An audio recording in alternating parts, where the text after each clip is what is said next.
Welcome back to my YouTube channel केमती अच्छा आपण मैंने तो बहुत भल अच्छी। तो फ्रेंड्स जो मैंने एपर्यंत मो चैनल को सब्सक्राइब करना कहीं जल्दी जल्दी सब्सक्राइब करूँ और नोटिफिकेशन ऑल क्लिक कर दिंतु वीडियोटा अपलोड हेले आपन को फर्स्ट नोटिफिकेशन जीव। तो फ्रेंड्स जमती मुझे सहित कहती ना आपण सहित गोटे रेसिपी शेयर करी मल्टीग्रेन दलियार खिचड़ी। तो मो वीडियोटा पूरा रेडी कर देछि आपण वीडियोटा पूरा फास्ट टू लास्ट पर्यंत देखंतु बिल्कुल स्किप करेंगे केमती लगे मत कहे और घर निश्चिंत ट्राए करेंगे यहाँ गोटे हेल्थी फूड। तो चलतु वीडियोटी स्टार्ट करदेवा जमार भी स्किप करेंगे भल जदि लगे लाइक शेयर कमेंट करने बिल्कुल भी भूलें मुझे कमेंट को अपेक्षा करी। तो चलतु स्टार्ट करदेवा मुझे मल्टीग्रेन दलिया पतंजलि देखु केमती अच्छी। तो ये सब जिनस पड़ी बहुत टेस्टी लगे। तो चलतु यहाँ केमती बनइबा तो प्रोसेस टी देखीदे। तो मु जो दलिया केते नेबी सेटा भी मेजरमेंट करके देखी आगु दलिया बतुरेबा किसी दरकार नहीं डायरेक्टली आपन धोईकी भी करि परिबे। तो तापै कौन कौन इंग्रेडिएंट नेछि गाजर बीन्स कटा नेछि आ भुर्संग पत्र अल्प किछि बीट। तो देखंतु कटा पियाज भी नहीं जाइए एथरे आपण बिना पियाज भी कर परिबे पियाज ऐड करले भी चलिबो। तो बर्तमान फ्राइंग पैन रे मो ऑयल को गरम कर देछि सोरिष तेल रिफाइन तेल जहाँ आपनकर चॉइस आपन नहीं परिबे। तो बर्तमान पंचफुटन टिके फुटई दबा पंचफुटनटा भलरे फुटीगले आपन जीरा भी ऐड कर परिबे नले पंचफुटन भी ऐड कर परिबे। तो फुटण फुटीगला परे पियाज को लो मीडियम फ्लेम रे आपन गोटे मिनिट पर्यंत फ्राई करेंगे भाजी देबे। तापर आपन अलगा जो वेजिटेबल्स काटिकी रखिछन्ती सेटा को ऐड करेंगे।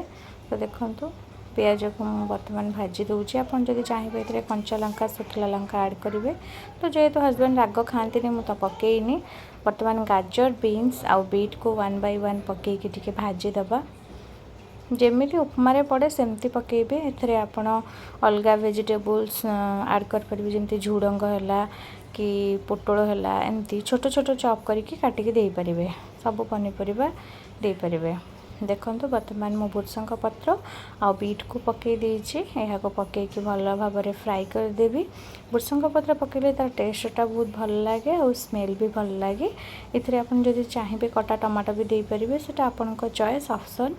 तो बर्तमान आम कौन करवा दलिया को नहीं जावा मेजरमेंट करी। तो जेहेतु मु गोटे पर्सन बनइबी तो खाइबा स्पून 4 स्पून दलिया नेबी। देखंतु एटा मु नहीं पतंजलि दलिया आप नॉर्मल दलिया भी यूज कर परिबे खाली जो दलिया आसे एटा मल्टीग्रेन अच्छी तो सब जिनस पड़ी टे बेसी भल लगे। बर्तमान आम कौन करवा दलिया टी भल भाव में परिष्कार करके धोईदेवा। देखो एपटे भजा हो गाजर बीन्स बीट जो वेजिटेबल्स ता भितर मुझे धोईदेवी धोई देकी भल भाव में सेटारे ऐड करी भल भाव टिके फ्राई करदेवा 5 मिनिट फ्राई करदे हो 3 ରୁ 4 minute max to max 5 minute. भाजिला बेले आप वेजिटेबल्स भाजिला बेले लुण हल्दी टिके ऐड करदेवे आप अकॉर्डिंग टू टेस्ट अनुसार सॉल्ट ऐड करेंगे आउ टिके माने हल्दी भी ऐड कर पारिबे लंका गुंड जे चाहिए सेटा भी यूज कर पारिबे। देखंतु मु हल्दी टिके पकई देछि तो या भल भाव में मिक्स करदेवी। तो जे लंका माने राग खाया को भल पाती कंचा लंका सुखला लंका नहीं तो लंका गुंड भी दे पारिबे। वर्तमान धोईकी रखिथिबा दलिया को मु ऐड करदेली भल भाव में मिक्स करदेवी। तो एथरे पानी सफिशिएंट दिया जिवो जेहेतु एथिरे आमे सफिशिएंट पानी देबा बिकॉज सब जिनस सिझिबा प्रॉपर्ली दरकार नले खाइबा को भल लागिबोनी और डाइजेस्ट भी होबनी। तो देखंतु मु वर्तमान से गिनारे जो दलिया लगी सेटा को ऐड करुच्ची आ टिके पानी देकी आपण गरम पानी दे परिबे नॉर्मल वाटर भी दे परिबे। तो एथिरे आमे कोन करिया सफिशिएंट पानी दे देबा भल भाव में मिक्स कर देबा लूण हल्दी सब किछिटा पड़ी जाइछि। वर्तमान यहाँ को प्रॉपर्ली मिक्स करके गोटे प्लेट को घोड़े देबा। देखंतु केमती मु करिछि सेमती आपण करिवे आपण कढ़ई रे भी करि परिबे।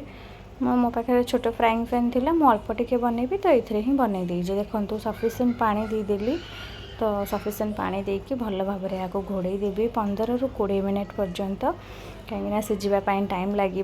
खाली दलिया होते जल्दी ही जाता जेहेतु डाली सब पड़ी टे टाइम लगे। तो बर्तमान 15 मिनिट्स 20 मिनिट्स पर देखंतु दलिया पूरा रेडी हो जाइए। को आप एमती खाईपर लंच रे खाईपर ब्रेकफास्ट डिनर को भी टाइम रे आप खाईपर। एटा बहुत हेल्दी फूड देखिपे सब वेजिटेबल्स पड़ला तो बहुत ही जमती देखा जाउची टेस्ट भी बहुत भल थाए। आप गोटे थर ट्राए करूँ केमती लगे मत कमेंट सेक्शन में जनइबे। या को आप गरम गरम गरम खाइबे ता ऊपर टिके गुआ घी पकईदे टेस्ट आहुरी बढ़ीज।